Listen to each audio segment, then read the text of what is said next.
नमस्कार मित्रांनो, परत एकदा स्वागत आहे तुमचं आपल्या माहिती दूत या चॅनलवरती. मित्रांनो, मागच्या व्हिडिओमध्ये मी माझे जिल्हा सत्र न्यायालयातील शिपाई कामाचा म्हणजे सफाई व चापल्यता चाचणीचा जो अनुभव होता तो मी मागच्या व्हिडिओमध्ये शेअर केला होता. तर मित्रांनो, तुमचा सपोर्ट खूप चांगल्या प्रकारे आला आणि असाच सपोर्ट राहू द्या. आणि आजच्या व्हिडिओमध्ये मी तुम्हाला पुकारा कसा द्यावा याविषयी सांगणार आहे. मित्रांनो, सफाई व चापल्यता चाचणीच्या वेळेस पुकारा हा द्यायला सांगतात. तिथं जेव्हा साफसफाईची चाचणी झाली आणि नंतर जेव्हा आपली चपळता चाचणी वगैरे करतात त्यावेळेस पुकारा काही म्हणजे प्रत्येकालाच कंपल्सरी नसतं, पण मोस्ट ऑफली बऱ्याच जणांना पुकारा हा द्यायला लावतात. तर पुकारा म्हणजे मित्रांनो, कोर्टाच्या आवारामध्ये किंवा बाहेर असलेले वकील किंवा जे कोणी आरोपी वगैरे असतील, वादी फिर्यादी म्हणतात त्याला कोर्टाच्या भाषेमध्ये, तर त्यांना हे आवाज देऊन बोलावं लागतं. तर त्याला पुकारा देणे असं म्हणतात.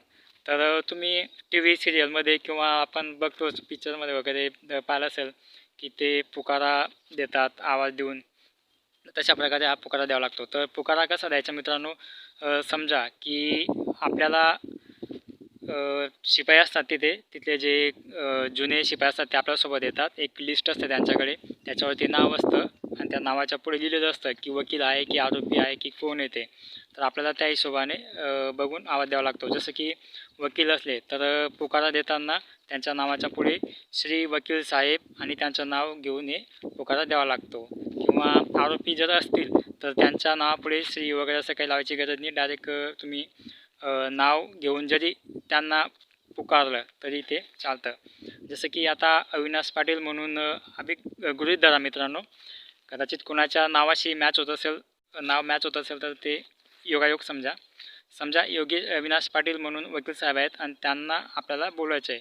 तर पुकारा कसा द्याल तुम्ही, तर श्री वकील साहेब अविनाश पाटील हाजीर हो. तर अशा पद्धतीने तुम्हाला हा पुकारा द्यावा लागतो मित्रांनो.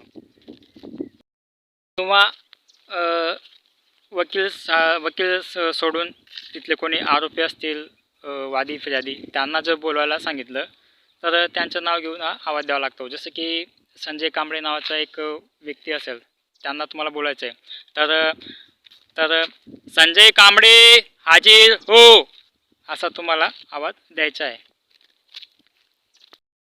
नंतर मित्रांनो, मागच्या व्हिडिओमध्ये भरपूर जणांनी कमेंट्स केल्या होत्या की सफाई व चापल्यता चाचणीचे मार्क्स हे दाखवतात का. तर मित्रांनो, मी जेव्हा जिल्हा व सत्र न्यायालयाची परीक्षा दिली होती स्किल टेस्ट सफाई व चापल्यता चाचणीची, त्यावेळेस धुळे जिल्हा सोडून बाकी इतर कुठल्याही जिल्ह्यांमध्ये स्किल टेस्टचे मार्क हे दाखवले गेले नव्हते. आणि मित्रांनो, याचं मेरिट म्हणजे मुलाखतीला कसं लावलं जातं, तर तुम्हाला लेखी परीक्षेमध्ये आलेले गुण आणि प्लस सफाई व चापल्यता चाचणीचे गुण हे दोघं गुण मिळून तुम्हाला इंटरव्ह्यूसाठी हायर केलं जातं पुढे. आणि मित्रांनो, अजून एक सगळ्यात महत्त्वाचा प्रश्न म्हणजे सफाई व चापल्यता चाचणीला जाण्याच्या वेळेस आपला ड्रेस कसा असावा. आता काही जण व्हाईट पॅन्ट आणि व्हाईट शर्ट घालून जातात, तर काही जण जीन्स पॅन्ट वगैरे असं कपडे टी शर्ट घालून जातात. तर मित्रांनो, एकदम कॉमन सेन्सची गोष्ट आहे. आपल्याला कोर्टामध्ये शिपाई पदासाठी आपण अप्लाय केलेलं आहे आणि आपल्याला शिपाई पदासाठी तिथं काम करायचं आहे. तर मित्रांनो, सफाई व चापल्यता चाचणीला जाताना तुम्ही फॉर्मल ड्रेसच घालून जा. साधी पॅन्ट शर्ट, मुलींनी पण साधा ड्रेस, पंजाबी ड्रेस वगैरे जे काय असेल तो त्यांचा, जीन्स पॅन्ट टी शर्ट वगैरे सोडून.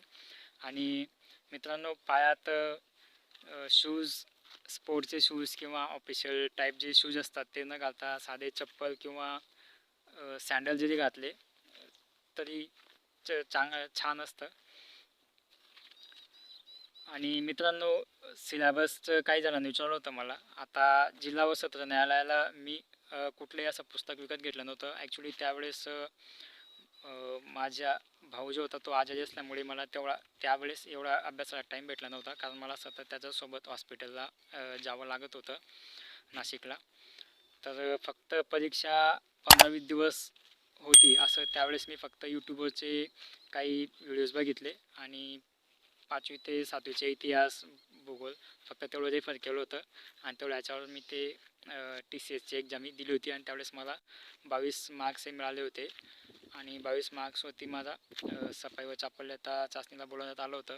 त्याच्यानंतर मग त्यांनी मार्क्स काय दाखवले नाही, परंतु इंटरव्ह्यूला मला बोलवलं गेलं होतं. तर कदाचित इंटरव्ह्यू आणि एकूण मार्क्स लेखी परीक्षेचे मिळून कमी झाले असतील, त्याच्यामुळे मी रिजेक्ट झालो असेल. तर मित्रांनो, तुमच्या अजून काही कमेंट्स असतील जे मला आता आठवत नाही आहे, पण तुमच्या जे काही प्रश्न असतील ते तुम्ही कमेंट्स बॉक्समध्ये सांगा. आणि चॅनलवर नवीन असाल तर चॅनलला सबस्क्राईब करा, लाईक करा आणि जे कोणी असतील तुमचे मित्र वगैरे ज्यांना या व्हिडिओची गरज आहे त्यांच्यापर्यंत शेअर करा. अजून काही तुमच्या प्रश्न असतील तर कमेंट्समध्ये सांगा. आपण परत पुढचा एक व्हिडिओ बनवू आणि त्यात मी तुम्हाला सांगतो.